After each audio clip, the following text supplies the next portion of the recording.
I'm endlessly fascinated and curious about the world around us, about business, about politics, about the arts, about culture, developments, social issues, and the people. Most importantly, about the people that are shaping our future.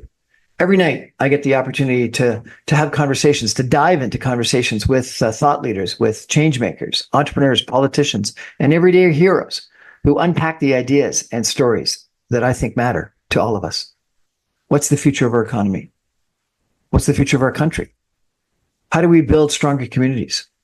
What can we learn from music, theater, sports, politics, the arts?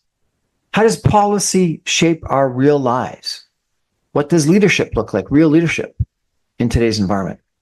If it's interesting and relevant and topical and we're talking about it, you'll hear about it here at 6 o'clock on the Brian Crombie Radio Hour. I want to have real conversations, in-depth conversations. These are ideas we're sharing. This is the Brian Crombie Radio Hour.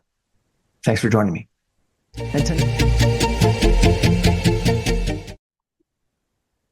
Good evening, everyone, and welcome to the Brian Crombie Radio Hour. I was at a really fascinating Urban Land Institute seminar a couple of weeks ago, moderated by our guest tonight, Amy Jiang, and she was excellent. She was a fantastic moderator, and in the end, she ended up being a panelist almost, and really summarizing a lot of things that it takes to build really good urban centers in a suburban context. And they used a couple of different examples, one of them being Downsview and the redevelopment of the Downsview Airport that I think Amy has worked on a fair amount. But it was a really good session. And as we think about, a lot of the comments that we've heard about creating density around urban nodes in our sort of exurbs or the suburbs around Toronto, I think that the lessons that came out of that session and the work that Amy does is really helpful for us to understand. And so it's a real pleasure for me to introduce you tonight to Amy Jiang. She is a principal at an organization called the BA Group. It's a transportation planning and engineering firm that works on some of the largest development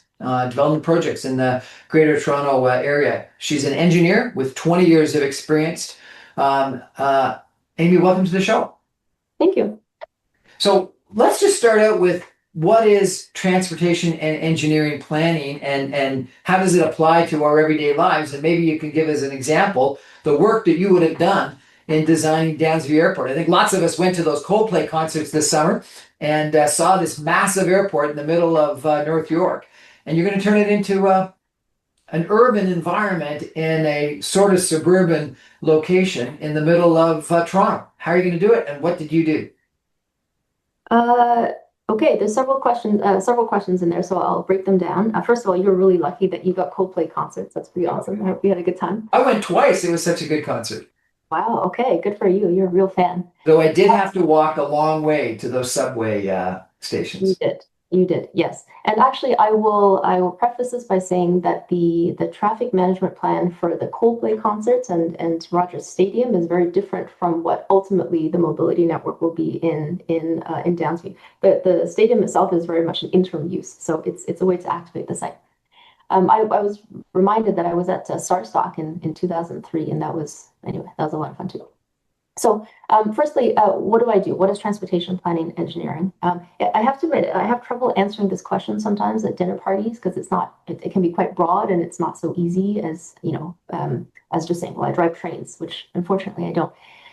So at its core, I think my work is about designing built environments that allow people to move around in the most efficient way possible. So whether that's by walking or cycling or rolling, transit by car, or even just lingering if we're talking about designing a public space. How do people want to move around and how do we facilitate that?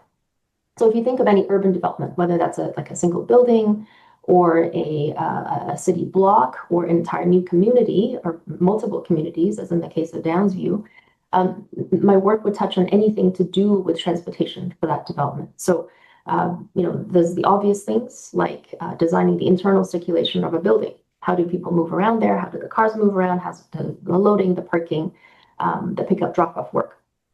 And then broadly designing the street network around it. What does that look like? What is the character of that street? And then thinking about the pedestrian and the cycling infrastructure, planning for transit, creating traffic modeling to understand the traffic impact analysis, the traffic impact of that new development, parking policy, and so on.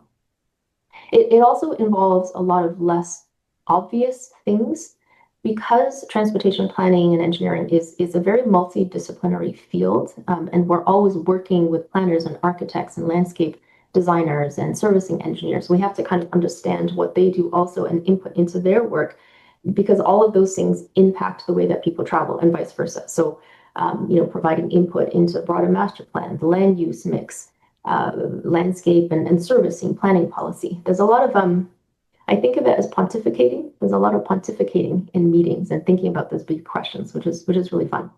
At the seminar, one of the comments that was made that I found intriguing is people said master plan the site rather than plopping down a standalone building, and that also they said worry about the public realm.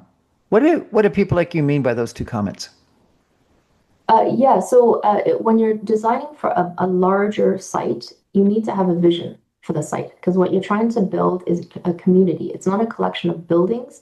You're trying to create a complete community that allows people to ideally meet most of their daily needs within a short distance of their home, because that is what kind of creates a vibrant community. And that honestly is also what solves some of the transportation issues that we have, which is that people have to travel too far, they have to drive, all the things that you don't want to do. The way that you create kind of a compelling community is you focus on the public realm. And so what makes for a compelling place, a sticky place that makes people want to stick around? And so we talked about, public spaces, public parks being one key aspect of a public amenity, a street, like a really fundamental retail street as being the heart of that community where people can meet their needs, where they can hang out, and what does that streetscape look like? Historically speaking, I think street design was maybe kind of in the hands of transportation engineers like me, but 20 years ago.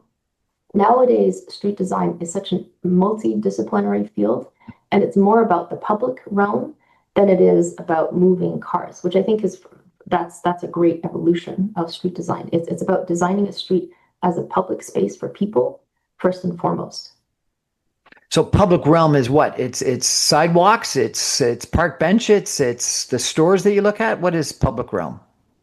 Yeah, it's all of those things. So it is the street. So yes, all of the sidewalks, the boulevards, the landscaping. On the private side, it's the buildings around them. What do those buildings look like? What is the retail environment that faces onto them? What are the public parks? What are the privately owned but publicly accessible spaces? It's basically everything that you would experience as a person walking through a community, and it's an intangible thing. Like if you think of do you have a favorite street in Yes. the GTA? What is that street? What does that street look like? Right now it's Bayview, just between Eglinton going south, and it's got lots of doesn't have a park, but it's got lots of nice fruit stands and butcher shops and cheese shops. It's got an interesting array of different retail shops, restaurants, and bars, etc., and it's wonderful. Yeah, absolutely. And so there you can pinpoint elements of that street, that public realm that make it successful. So are the sidewalks wide? Actually, on Bayview, they're not terribly wide. But No, they are. They are. They're like, I think that they're double the width of a normal sidewalk. Okay, that's fair. Okay. And so that's important to allow the density of people. But they're also, I guess I'm trying to think. I know that section of Bayview quite well, and I enjoy just wandering down because it's a really fun street to be. It has traffic, but the traffic is slow. You can kind of jaywalk if you really needed to, but there's enough signals that you can also cross at a proper signalized intersection if you wanted to. The storefronts are quite narrow, and so every short period of time, as you're walking down the street, you can see something new. You can encounter a new business. There's a vibrancy to the businesses. There's a mix of businesses. It's not all just dry cleaners and weed stores. You've got your butcher, you've got your restaurant, you've got your grocery store. Well, and the three sort of dead spots are where there's a larger office building for a bank, and there's only like one door in, and there's not sort of that presence on the street, which I think you get when you've got a large office user that goes on too much of the street with just a blank wall. Yeah, absolutely. And that's all kind of elements of the public realm that is intangible. But when you put them all together, you kind of have the sense of, okay, this is a really great space. And those are the things that I think are the heart of a community that make that community successful in the long run. One of the people on your panel said that green space is the new anchor. What do you think of that?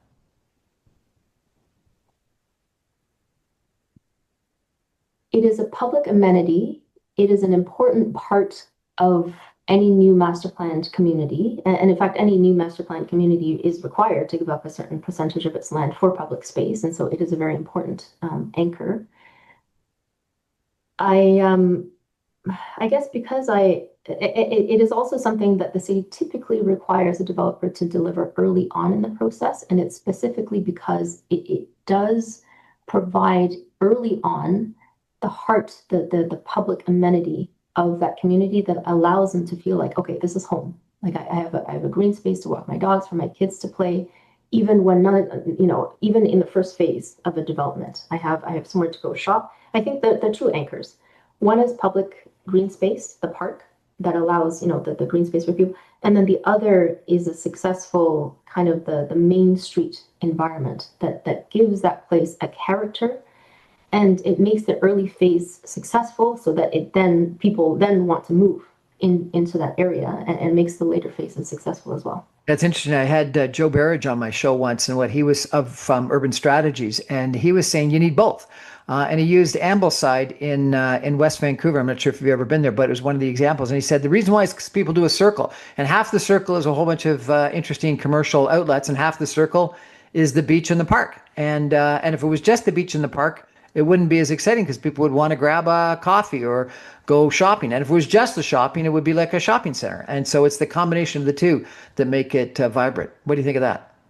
Yeah, I agree. I think, and sometimes when we're planning for communities like this, we think of it as a loop. Like you want a variety of experiences. You don't want to just have to walk to the end of the street and then come back. You want to walk to the end of the street, you want to kind of bounce between the little stores, and then you kind of want another interesting route to walk back in. And that's what keeps people in your community for longer. And that way they can kind of make a day of it. They can enjoy it for much longer. So yeah, I would agree. What a fun job you've got. What are some of the interesting projects that you're working on right now? What are some of the big developments? Well, Downsview, the redevelopment of Downsview has been my big whale, is that what you call it, for the last 5+ years, for sure. You've been working on it for 5 years? Yeah, I mean, my firm has been working on it for decades, actually, before the latest iteration of the secondary plan. There's been multiple iterations before this. So starting in 2018 is when Bombardier announced that it was going to close its facility manufacturing facility at Downsview, and it was going to move to a new facility that it was going to build near Pearson Airport. So at that point, the airport and the lands on which the Bombardier manufacturing facilities are located, they were sold to PSP, which is the Public Sector Pension Fund. And so that was a catalyst for this whole redevelopment plan for the Downsview area. And it's a huge area. I mean, it's basically the size of downtown Toronto. And it's not just the airport or the Bombardier lands. It's also additional lands that are owned by Canada Lands Company to the north and to the west, and there's some city lands to the east. And so for, I think, how many years? For several years, we were working with the landowners on creating a framework plan for all of Downsview. And then for a couple of years, we're working with the city on developing the transportation master plan for the Downsview area, which then accompanied the secondary plan that basically enables the redevelopment of these lands. That secondary plan was approved last year. And that approval provided for the build out of 115,000 residents, and 50,000 new jobs over 30+ years. So the size of a small 15,000 people? Residents and 50,000 jobs. So 165,000 people over the next 30 years. Well, given our housing crisis and lack of homes, when are you going to get started? Hopefully soon. I think if you talk to my clients, the landowners, they would like to start next year. So, that secondary plan and that transportation master plan, which I led the creation of, that was approved last year. So since then, I have now been working with the landowners on their individual districts within the secondary plan area. The secondary plan area is so big that it's subdivided into 15 individual districts. And so for those districts to redevelop, they each then need to have its own district plan, which is a master plan in and of itself. And so I'm working with single family homes, townhomes, apartment buildings. What's going to be there? It would be apartment-style buildings, primarily mid-rise through the majority of the lands, with the exception of around the 3 subway stations around Downsview, which will be higher-rise. So there are 2 main majority landowners in Downsview, the CLC and Northcrest, which is a subsidiary of Public Sector Pension Fund, PSP. And they are both starting with the districts adjacent to transit. So near Downsview West Station, near Wilson Station, and there's also a district in the old Bombardier manufacturing facilities, the hangar district, which will have a lot of early employment uses as well. So you've got 3 subway stations. You've got the 401. You've got the Allen Expressway. You've got really good transportation, don't you? Yes and no. I think you hit the nail on the head. Around the periphery of the secondary plant area, there's really good transportation. There's, like you said, 3 subway stations. There's a GO station. 2 of the subway stations also have bus terminals attached to them, so it's great. The problem is it's all on the edges, and historically, Downsview, because it was an airport, it was by design disconnected from everything else around it. And so, like roads literally stop and end, they end at the edge of at the bottom of the secondary plant area, and then they restart north of there. And so our challenge in developing this transportation master plan is reconnecting this big hole in the city back into the urban fabric of the city. So there's this network of new streets, new public streets, major streets that will get extended. So Dufferin will get re-extended through basically reconnect between Wilson and Shepherd. Same for Billy Bishop. It'll get extended north-south. And then there'll be 2 east-west new streets as well that will kind of reform the grid within the second plan. The access to transit was key. That was like a key element of the TMP. And so one of the major streets, for example, will have dedicated bus lanes, and that is intended to get people wherever you are in the area back to the subway stations as quickly as possible. Because it's such a big area that, if you were to walk, it takes too long, but if you were to cycle, if you were to take dedicated transit, you can get there very quickly.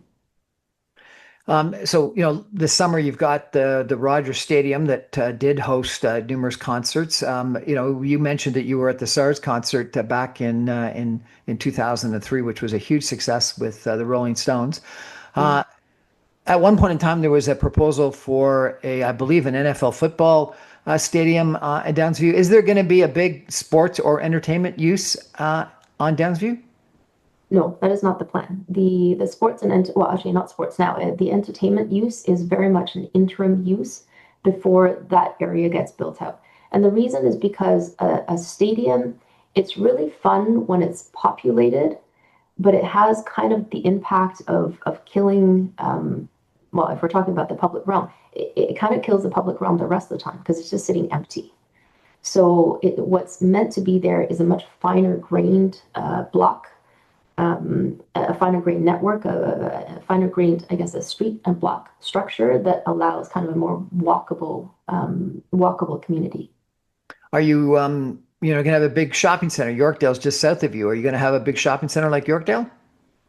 No, I think the idea is to have a series of retail streets. So there's the big central move, I guess, the big kind of idea for all of Downsview is the idea of the runway. So the runway concept is being maintained through Downsview, not the concrete structure itself, but this idea of a 2-kilometer long series of connected public spaces, kind of like a long, kind of not a plaza, but like a long promenade that, is between 20 and 60 meters wide.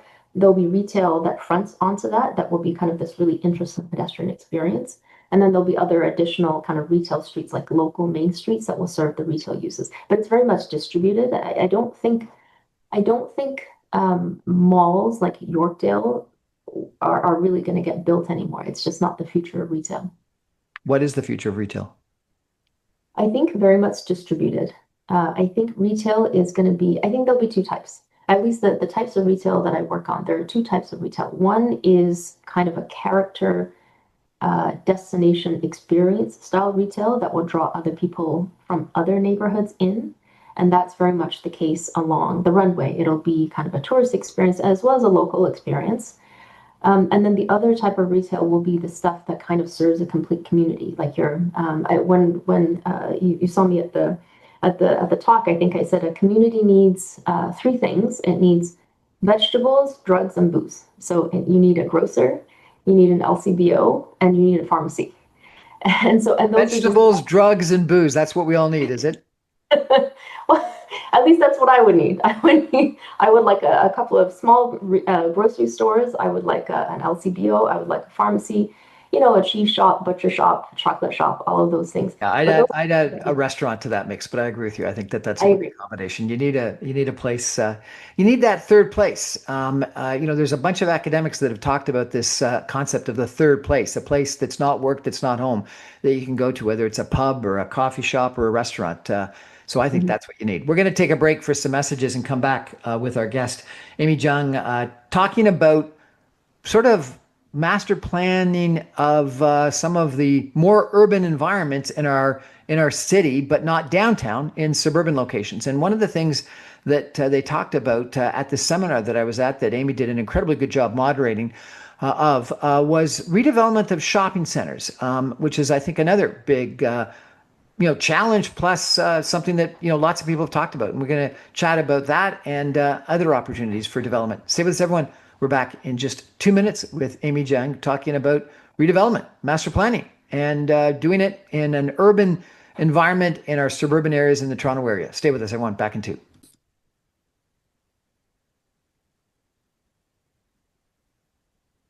Welcome back, everyone, to the Brian Crombie Radio Hour. We're chatting with Amy Jiang tonight. She was the moderator of a seminar I went to by the Urban Land Institute, and she did a really good job of bringing out from the panelists what were sort of the keys to success for them in developing large developments, sort of not whole cities, but almost whole cities or little urban environments of cities in suburban locations. And the four that we were talking about was Scarborough Town Center, Downsview, the Jane Finch Mall, and I think it was the development that's City Place, just west Concord of Park. Concord Place, just west of Rogers Stadium. So it was an interesting comparison of a couple of different developments. Amy, I wonder if you could give everyone a sense of you. You've got like a really interesting background. You've got a bachelor's in engineering from the U of T. You've got a master's of engineering from U of T. You've worked for IBI Group as a transportation consultant, and then for BA Consulting Group for 14 years. You've been with BA Consulting Group. How does someone get so excited about traffic and engineering and end up where you are?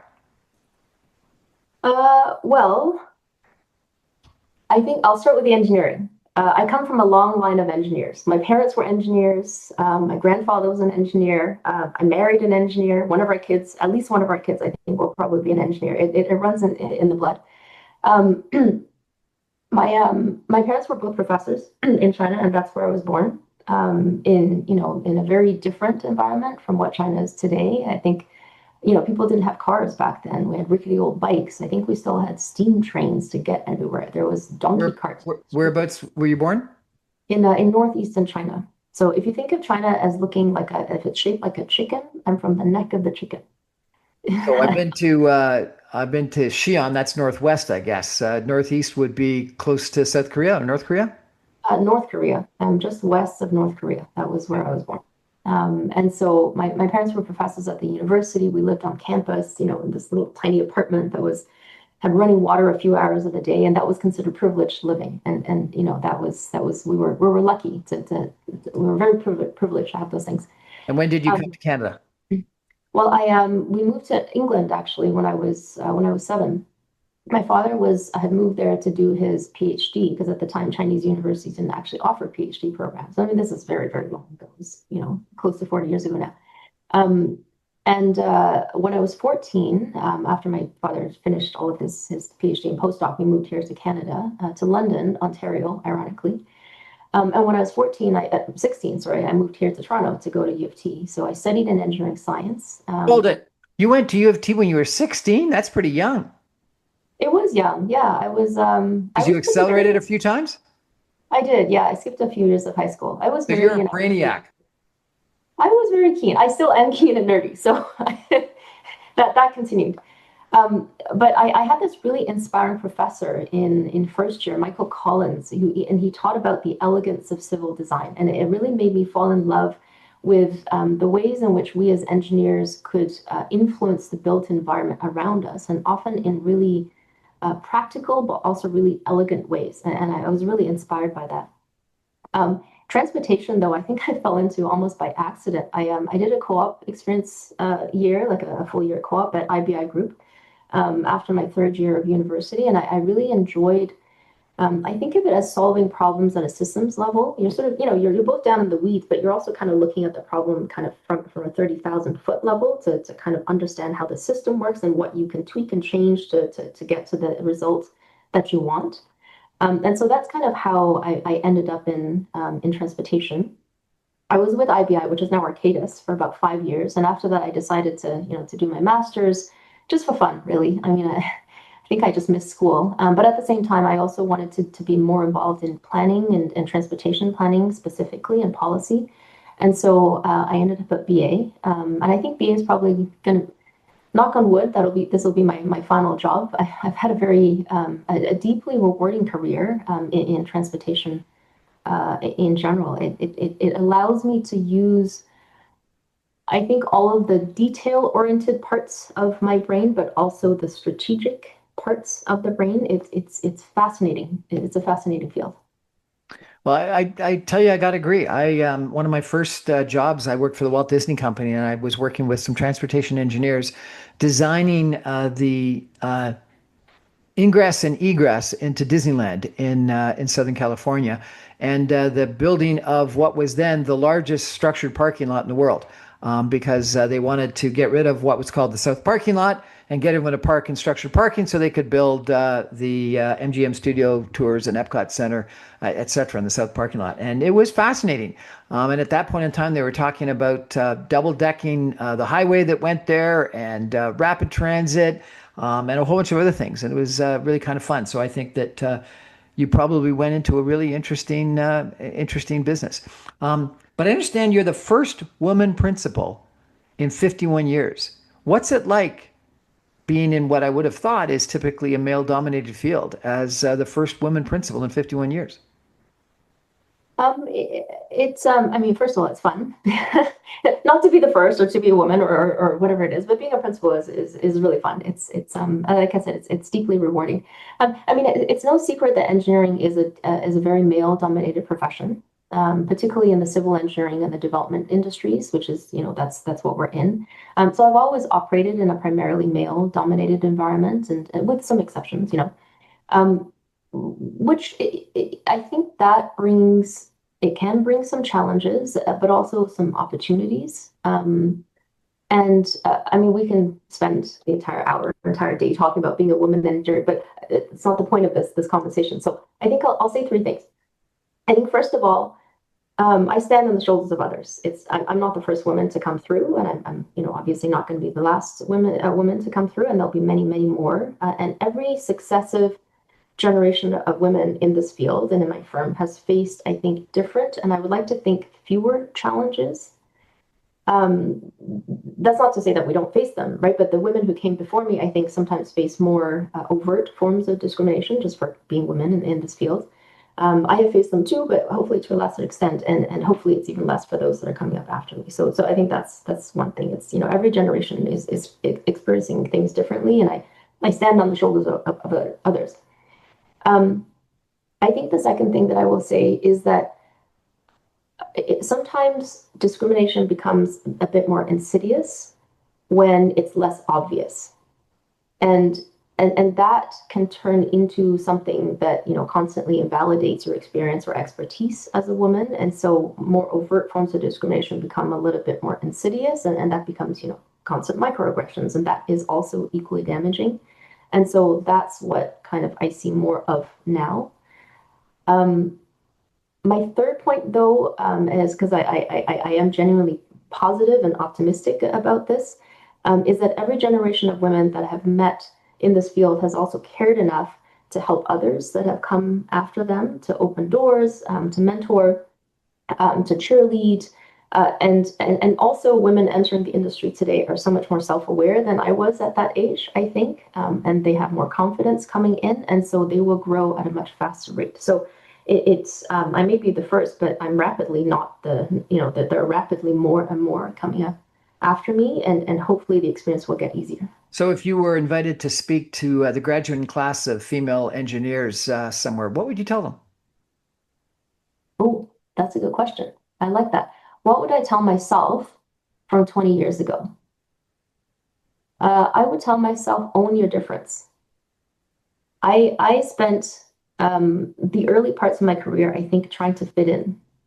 And over time, I've recognized that fitting in versus belonging are polar opposite things. And so when you're trying to fit in, you're trying to change elements of yourself to try and, pretend to be like the others so that they accept you, but it doesn't actually work out that way. And and the more that I've leaned into the ways that I am different, the more successful it's been for me, and also just the easier it is. Why would I want to hide, the parts of myself that are different? Because honestly, I can't do it anyway.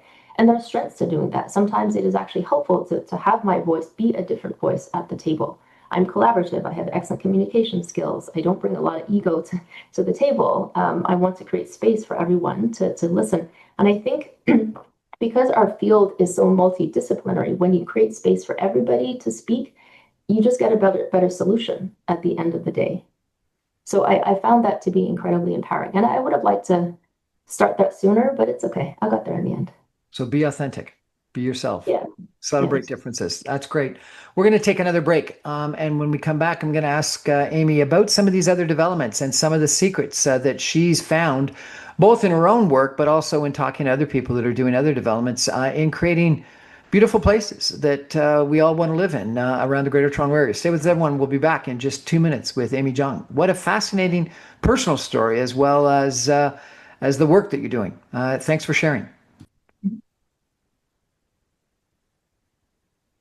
Welcome back, everyone, to the Brian Crombie Radio Hour. We're talking with Amy Jiang of the BA Group about developing sort of urban centers around Toronto in some of the undeveloped parts. Downsview Park, Amy has primarily been working on for the last couple of years, and she shared some of that with us, as well as her personal background, which has absolutely been fascinating. I think a little bit inspirational. So thank you for sharing that with us.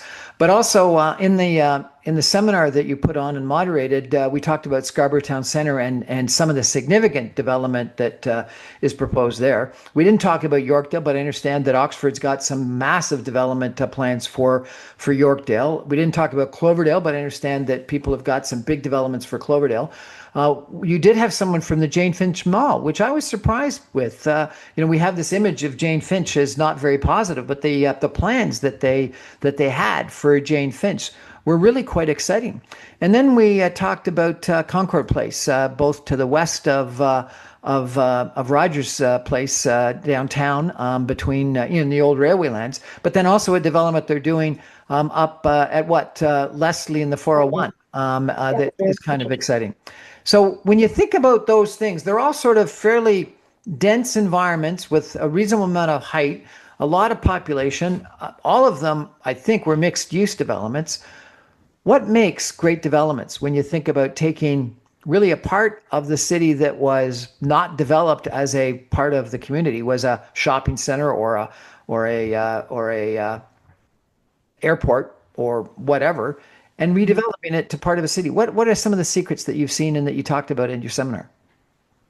Yeah, absolutely. Well, I guess there's a bunch of things. I think the focus of that, or I guess the thesis of that, the theme of it was these large scale developments that are happening in not super urban, but still, I guess what do we call them? Para-urban? The not para-urban, but the not suburban either, but Exurban? ex-urban parts of the city that have fairly significant transit investment that we think unlocks fairly significant density in each of these areas. I mean, Downsview is one example, but Jane Finch Mall, for example, has the Finch LRT, which, opening any day now, fingers crossed. Concord Park Place has Bessarion Station, which is a subway station on Line 4. Scarborough Town Center has, it used to have the Scarborough RT, but of course now it'll have a new subway line. So each of these I would characterize as transit-oriented development, and that in and of itself, I think, unlocks a fairly significant amount of density for the lands. Um, but what makes each community successful? And actually, I worked on Jane Finch Mall. That was one of my projects, and so I helped to develop the transportation master plan for that. I think each of the developers that were at that talk, they talked a little bit about the through line or the North Star of what makes each of these kind of successful in the long run. And so the first is, aside from kind of the transportation side of things, the first there's a place-making element of it. What establishes this place as a community, as a place that you want to be? And so we already talked earlier about the park being one of them, and a main street as being the heart of the community. So that's one. Another one that I think a lot about is getting the bones of that community right. What is the street network? Aside from just the design of the streets themselves, which I also spend a lot of time thinking about, but what is the bones? Because the development plan will change over time. The buildings will change, the uses will evolve as the whole thing gets built out. But honestly, once you set the street structure, that's it. Once you've given up the land to the city, that's there in perpetuity. Those are the bones. So you want to get those things right. You want to get it the right size, the right orientation. You want to get people to and from transit as quickly as possible. And so you want to allow for that movement. Can I ask you a question on the bones? I think when we were building suburban developments in, the last 20 or 40 years, we had these streets that curved, we had cul-de-sacs. It was difficult to get around. And then a couple of minutes ago, you said recreate the city grid. So what's the current thinking? Do you want to recreate a city grid, or do you want to have lots of curvy roads and cul-de-sacs? We definitely don't want cul-de-sacs. Those are pretty terrible. Um, I think the type of development that we're building nowadays is very different from the suburban style of single family housing that we were building 30, 40, 50, 60 years ago. I think what we're building nowadays is high rise or mid rise buildings. There might be some townhouses, but for the most part, it is a higher density style of housing. And for those, what you want is porosity, because we're no longer building these giant towers in the parks. We want people to be able to walk around, like I said, to get to transit, but also get to the stores, get to their retail, get to the parks as quickly as possible. So it is very much a grid. A grid is maybe not the right term because it's not always perpendicular. You can do lots of things, but it is not about the curvy streets that prevent people from entering the community anymore. In the session, people talked about the importance of setbacks and loading design. What are those? Okay. So, well, maybe I'll start with loading design, because that's something that you don't really see. I had an architect tell me one time that as an architect, if you can understand loading in a building, you're set. You can design a really great building. And it's because loading, if you're thinking about the bones of a plan, the way that you provide for trucks to move around the inside of your building, that basically sets the bones of the inside of the plan. And it's because in the city of Toronto specifically, but also in the rest of the GTAH as well, getting a garbage truck to maneuver in and out of your site and do all of its backups within the building itself takes up a huge amount of space. And so one of the things we talked about for a large master plan development is how do you minimize the impact of loading on your ground floor so that you can have things like interesting retail spaces, you can have your lobby, you can have I don't know, like cafes or something. And so one of the things you can do in a larger scale development is you could potentially, you could share loading between different uses. You want to write it into the policy to maximize your flexibility in the way that you provide loading. Sometimes we manage to bury the loading. One of my projects from about 10 years ago was the well at Spadina and Front. I don't know if you're familiar with that particular site, but a lot of my master plan clients are interested in the well because it has this incredibly interesting ground floor plane that is all pedestrianized. There are 7 buildings. You can walk between all of them. It's not separated by streets. And it's because we managed to bury the loading, and all of the loading goes below grade. There's a cost to that, but the benefit is that you get this incredible public realm on the ground floor. So loading is kind of this like really important back of house thing that most people don't think about, but it's a really important consideration. So I had a contractor, construction guy, tell me that the city of Toronto demands that all the loading be done internal, but none of the garbage trucks actually do it. Their unions don't allow them to do it. So it's a complete waste of space because they all load outside of the building. That can be true. There are definitely cases where the garbage truck operator, they'll, when we're designing loading spaces, we're usually not allowed to design, require the truck to have to back up onto a public street, for example, or back up even onto a public laneway. It has to do all of its maneuvering inside the building, which, like I said, it takes up a huge swath of the ground floor of the building. I've had some really interesting conversations about sustainable design as it relates to loading. If you think about an avenue, let's say in the city of Toronto, and the city wants all of these mid-rise buildings with really interesting ground floor planes with retail stores that front onto the street. They also, though, require loading to be accommodated within the building. They don't allow trucks to back up onto the street, even though as you just said, like we know that garbage truck operators will do it. They'll do the loading on the street.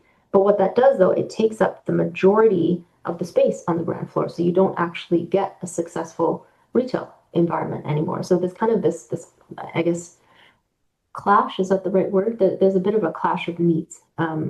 We need you to take over the planning department's attitude toward loading. I actually was at a presentation by the CEO of Allied, that is one of the developers of the well, and he said one of the secrets there was that they had parking that went underneath numerous different buildings, and therefore he said designing a mixed-use development as a whole rather than one by one was critically important. It made for better ingress and egress. It made for a better movement in the parking. It maximized the parking. But other people have said that's very difficult to do. So tell me about that if you could. It is. It is incredibly difficult to. So my firm designed the loading and the parking and all of those facilities for the well, and so we're intimately familiar with it. The incredible thing about the well is that it's 7 buildings in an entire city block, and they were all built at once. And that almost never happens. And there were 3 developers. Allied was one of them, and RioCan was another. There were different developers that were responsible for the different types of uses in there. Like there was an office developer, a retail developer, and a residential developer. But they all came together. They put up the funding upfront to build this giant parking garage and the 7 buildings all at once. And there's a huge amount of efficiency that can happen when you can share the parking, because it's a very efficient layout.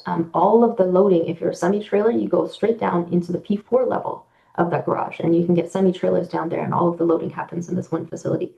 The problem in most master plan developments is that the money and the market are not there to build your entire block at once. And so oftentimes we have to carve up a single block into let's say 3 sub-blocks or 2 sub-blocks. And so you don't get the efficiency in the parking layout anymore.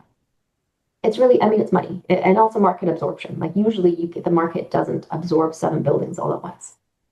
He also commented about the vibrant retail. He said he was disappointed that they couldn't have more exterior retail because it was interior retail that they ended up having, though he was happy that they had some retail on Wellington, not on Front, but on Wellington.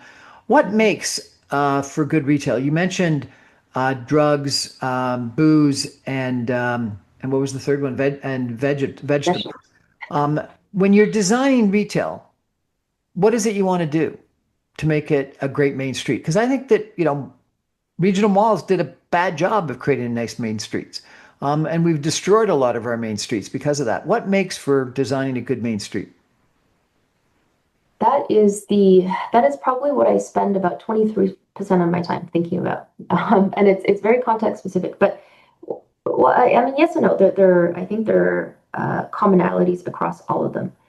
A good main street is a place where you want to linger, where you can, if I'm sort of starting from the inside out, if you think of your favorite main street, think of what is there that you like, but also think about what isn't there. Is there, for example, what's probably there is there's probably relatively fewer lanes of traffic. It's probably not a very busy thoroughfare. Maybe it's 2 lanes, sometimes it's 4.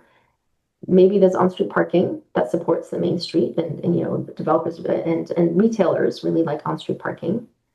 There may or may not be cycling, and that gets a little controversial. I won't get into it too much. There's probably decent sidewalks. Most main streets probably don't have a giant, landscaping zone because that makes the street really wide. So, and it probably is a fairly intimate street. It's probably not a super wide street. The width of the street is probably in line with the scale of the buildings and the retail beside it. The retail probably has narrow storefronts because every 20 meters or so, you kind of as a walker, you kind of want to experience something new. And so it's both the built form and also the size of the retail units and the street itself.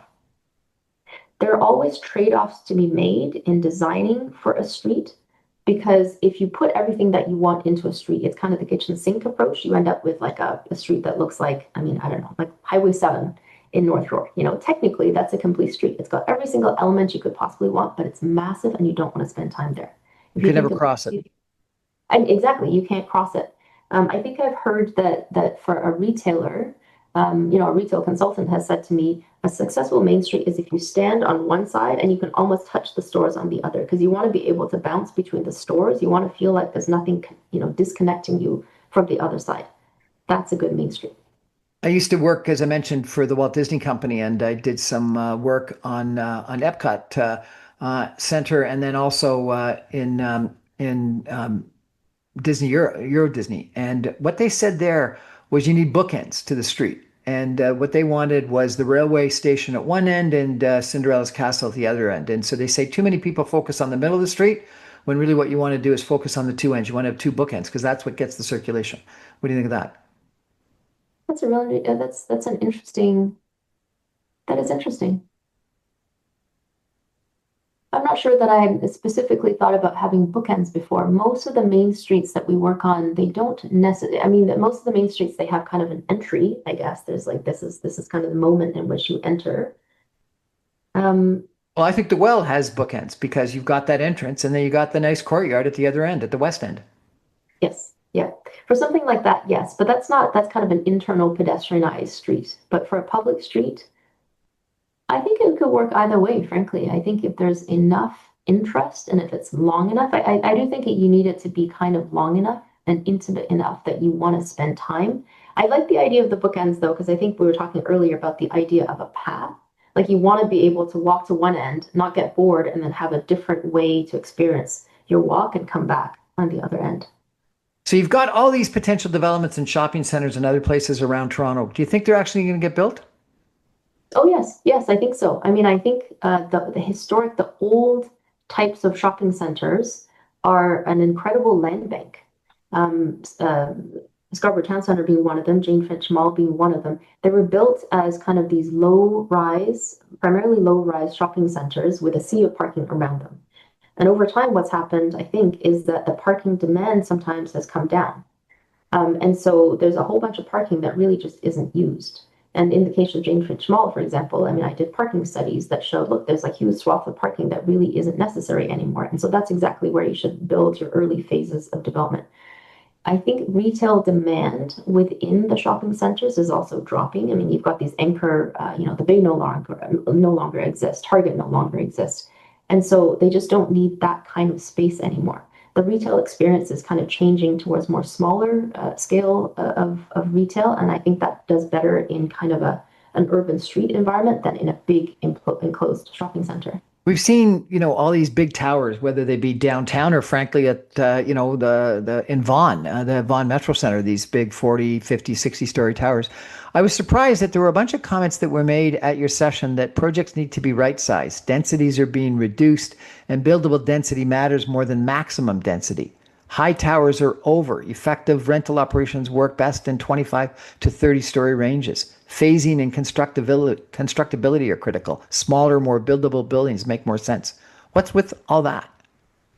It is interesting. I've seen that kind of pivot in my work as well. I would say even 5 years ago, we were working on buildings that were routinely 40, 50 stories tall. I mean, I worked on One Young, which has the tallest building is over 100 stories tall. And in fact, that's under construction right now. In the last few years, particularly in the current economic climate that we're in, where the development industry is very much in crisis, there's not enough of a market to absorb, so many units. I am seeing developers, they're cutting down the size of their buildings. Even, I mean, I think I think what you just quoted, I think that came from someone from Hallmark, who bought Jane Finch Mall and are about to, build the first phases of it. And what they're saying is that they would like to, instead of building the 40 some odd story towers that we had approved, they're actually looking at something in maybe the 25-story range. I don't pretend to know the financial aspects of it, of what makes that kind of project pencil. I think what he did say is that from an operational perspective, it works better to operate that as a rental building than as than a much taller tower. And that's one of the pivots that we're seeing, is that a lot of residential condos are pivoting to rental because that is a more economically feasible thing to build right now. And I think that could be one of the drivers of that change. We're having a fascinating conversation with Amy Jiang tonight of the BA Group about urban centers in our suburban or ex-urban areas, Scarborough, North York, Etobicoke, etc. It's a fascinating conversation. We're going to take a final break and come back with some concluding comments in 2 minutes. Stay with us, everybody.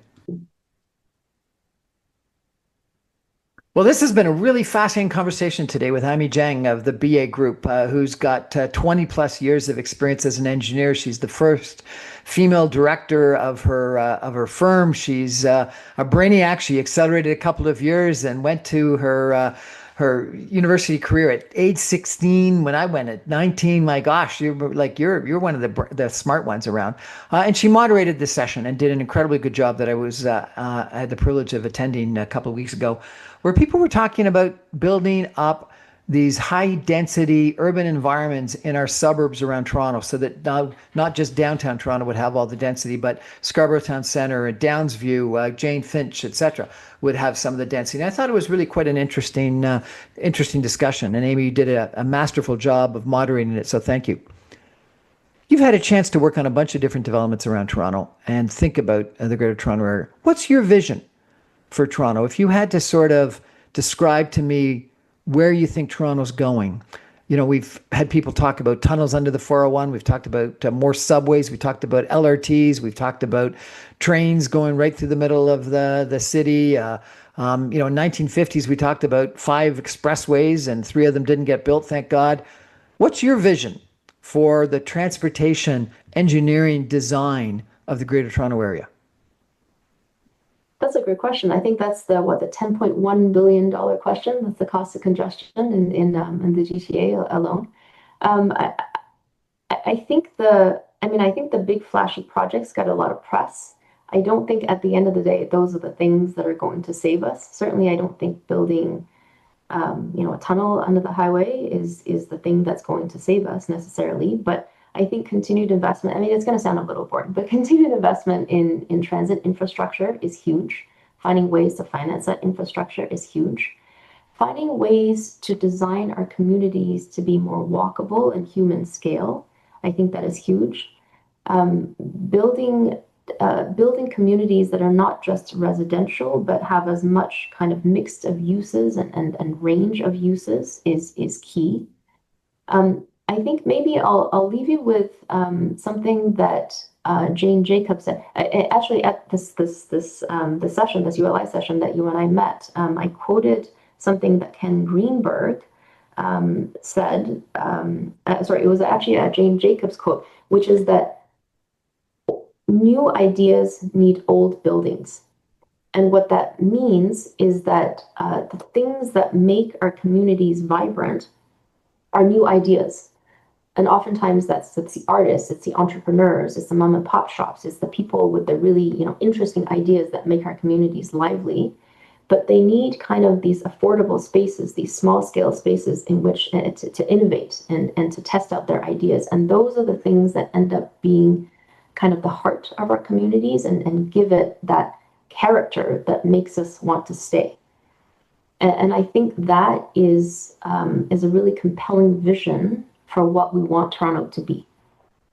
I agree, because I think that affordability is probably the number one issue, and it's not just new ideas, but it's new people, it's new vibrancy, it's the people that are the culture of our city, the service workers of our city, the people that make our city a wonderful place to be.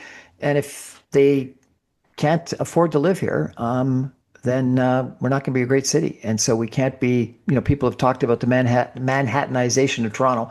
I don't think we want to go there. We want to make sure. And so it's not just old buildings, but it's affordable buildings. And it's for both, you know, use for commercial purposes that are going to be creating that innovative incubator ideas, but it's also for people to live in.